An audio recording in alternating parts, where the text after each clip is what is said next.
For some people, their very sense of self is inseparable from their public role and professional success, so much so that when their career falters, they experience a profound existential crisis. Really? That deep? I mean, I get that work can be a big part of identity, but to have your whole sense of self tied to it, that sounds intense. Yeah, it's more than just a job or a title. For these individuals, their ego and their role in the world are fused. So when their professional standing is threatened or unclear, it's not just disappointment. It's a kind of temporary loss of coherence, almost like they lose themselves. Wow. That must have huge implications for their relationships and emotional well-being. I imagine balancing that kind of external validation with authentic connection is a real challenge. Exactly. And that's what we're unpacking today, how this dynamic plays out in a chart dominated by a sun in Aries in the 10th house, and what it means for leadership, personal fulfillment, and mental health. So by the end, listeners will get a nuanced understanding of how public identity, inner emotional life, and relational dynamics intertwine, and hopefully some strategies for navigating those tensions. Right. It's a complex interplay, but one that's crucial for empowered living. Let's dive in. Starting with the core identity, the sun in Aries in the 10th house. Aries energy is raw leadership, initiative, and a pioneering spirit. It's about asserting identity through action, courage, and directness. And placing that sun in the 10th house, the house of career, public standing, and authority, means the expression of self is fundamentally external and visible. The self is built and tested through what one does in the world and how one is recognized. Exactly. So the ego and the role merge. Success in vocation equals feeling real and present. Failure or invisibility leads to existential fog or loss of coherence. That's a powerful psychological mechanism. It's not ambition grafted onto a deeper self. The self is ambition and public achievement. Which explains why failure in career is processed as data, not identity damage. They recover quickly from setbacks because failure doesn't shake their core self. But invisibility or unclear authority is intolerable. That's the real threat to their sense of self? Yes, they say yes to responsibility before fully calculating the cost, because responsibility is where they feel most alive. But this intense professional focus creates a shadow in the domestic sphere. Intimate relationships operate on different frequencies. No clear metrics or visible ladders of success. Right. They may import professional intensity into personal life, expecting efficiency and clear outcomes in love and family, which leads to depletion and relational challenges. Care is given strategically rather than spontaneously. Love is deeply felt but hard to express without a task attached. The developmental edge here is recognizing that intimacy requires a different kind of authority, earned through vulnerability and consistency, not accomplishment. So the challenge is to build something in personal life that cannot be displayed on a resume, but is equally real and vital. Think of it like a CEO whose self-worth is tied to company performance. They must learn that home life is not a business to manage, but a space for presence and emotional attunement. That analogy really hits home. It's about shifting from managing outcomes to being present with the messiness of relationships. Exactly. And that's no small task for someone wired to seek clear metrics and visible success. So, moving on to Mars in Aquarius in the 6th house, this brings an original, unconventional, and socially conscious energy to action. The 6th house governs daily work, routine, health, and service. Mars here is not abstract but applied, burning through tasks with competence but also creating pressure. This Mars is like a constant low-level activation, always ready to solve, optimize, and make things move. The individual tends to say yes to extra projects without calculating cost, then resents fatigue as imposed rather than self-generated. Delegation feels like abandonment of standards. Perfectionism can become weaponized refusal. Which leads to working into depletion, not because of workload, but because of inability to accept good enough or others' slower methods. The body becomes another project to master. Exercise and discipline may be compulsive, used as a pressure valve rather than genuine self-care. When work slows, anxiety rises. Mars needs an outlet, or it turns inward into irritability or self-criticism. Relationships with colleagues can be strained due to unmodulated intensity and judgment. The developmental work here is learning discernment, which battles matter, which systems need intervention, and when stillness is safe. And this Mars is driven by ideals and humanitarian goals, often leading social action and reform. Passion and sexuality are experimental, valuing intellectual and emotional connection over tradition. The individual resists rigid gender roles, embracing fluidity and equality in relationships.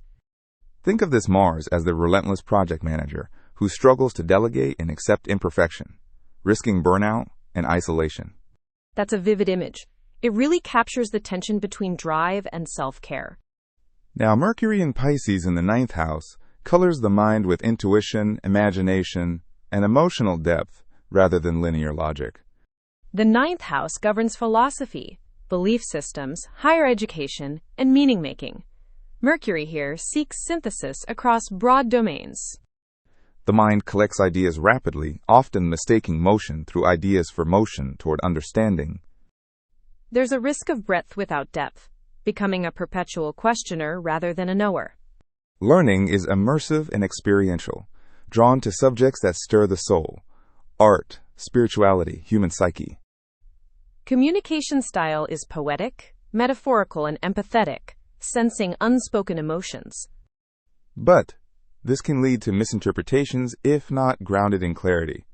The developmental edge is identifying the organizing principle beneath intellectual interests, balancing intuitive insights with critical thinking.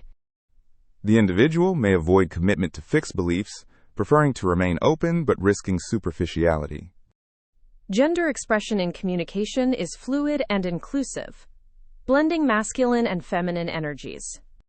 Think of this Mercury as the polymath who gathers vast knowledge but must learn to focus and master one domain to gain true authority. That's a challenge many face. The allure of endless exploration versus the discipline of mastery. Moving to relationships. Venus in Taurus in the 10th house and Juno in Libra in the 3rd house. Venus in Taurus brings loyalty, sensuality, and a desire for stability in love. Placed in the 10th house, relational nature is public and professional. Charm and beauty become part of reputation and career. The risk is choosing partners or careers that enhance image rather than align with true values, leading to hollow success. The tension between being seen and being known is central. Partnerships may be chosen for status or public narrative, not authentic connection, causing later resentment. Developmental work is distinguishing genuine values from image management, seeking partnerships where you can be fully yourself. Juno in Libra in the 3rd house locates commitment in mental exchange and dialogue. Partnership thrives on intellectual engagement, shared ideas, and communication. The risk is mistaking intellectual agreement for emotional intimacy, discomfort with feelings that resist logical framing. Developmental edge is learning to tolerate unsayable feelings and presence beyond words. Gender dynamics emphasize equality, mutual respect, and breaking traditional roles. Think of this as a diplomat who negotiates relationships like contracts, but must learn to embrace vulnerability beyond dialogue. That's a delicate balance, managing the mind and honoring the heart. Now, the shadow and karmic themes, Lilith in Aquarius in the 6th house, embodies refusal to submit. This manifests as resistance to demeaning tasks, questioning accepted methods, and refusing to perform obedience rituals. The shadow is perfectionism as contempt, leading to isolation and exhaustion from doing everything alone. Development involves learning selective refusal, tolerating imperfection, and functioning within systems without losing integrity. Saturn in Aquarius in the 7th house brings seriousness and tests in partnerships. Relationships feel like obligations or tests. Partners may feel like authority figures to prove oneself to. Emotional caution can masquerade as integrity, but may block genuine intimacy. Development is distinguishing between relationships that teach through hardship and those that allow rest. Chiron in Pisces in the 8th house represents wounds around intimacy, shared resources, mortality, and trust. The individual understands the cost of vulnerability and may avoid full merger or control outcomes. Development is learning to stay present in intimacy without merging or fleeing, accepting loss without fear. Lunar nodes in conjunct Lilith and Mars indicate karmic tensions between autonomy and connection, aggression and growth. The path involves balancing refusal to be colonized with the need for relational growth. Development is cultivating capacity for both autonomy and connection without betrayal. Psychological and spiritual depth. Pluto in Pisces in the 9th house drives obsession with dismantling and reconstructing belief systems. The individual seeks forbidden or taboo knowledge, often experiencing destabilizing shifts in worldview. Risk is spiritual dogmatism disguised as openness, mistaking obsession for clarity.